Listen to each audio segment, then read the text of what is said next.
যেহেতু দুদিন পর কালী পুজো, তাই ভাইদেরকে নিয়ে চলে গেছিলাম মাঠে। তারপর মাঠে এসে দেখি এখানে করে আগে থেকে দুটো ভাই এবং একটি বোন এসে মাটি খুঁড়ছে, কারণ আমাদের কালী পুজোয় ছোটো মাটির ঘর তৈরি করতে হয়।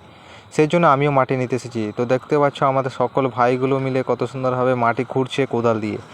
তো ভাইকে বললাম মাটি খুঁড়তে, এবং আমিও মাটি ভরে নিলাম বস্তাতে, কারণ নিয়ে যেতে হবে। তারপর বাড়ি থেকে ঘর বানাবো, মাটির ঘর। যেহেতু কালী পুজোয় আমাদের গ্রামে অঞ্চলে ঘর বানায় ছোটো ছোটো। তারপর আমি চলে আসি বাড়ি, আর বাড়িতে এসে এখানে ইট জোগাড় করে নিই এবং এখানে জায়গাটা পরিষ্কার করে নিই। তারপর দেখো মাটিগুলো ভালো করে ফেলে ভালো করে ভাইকে বললাম বেছে নিতে, এবং বালতিতে করে জল নিয়ে চলে এসেছিলাম।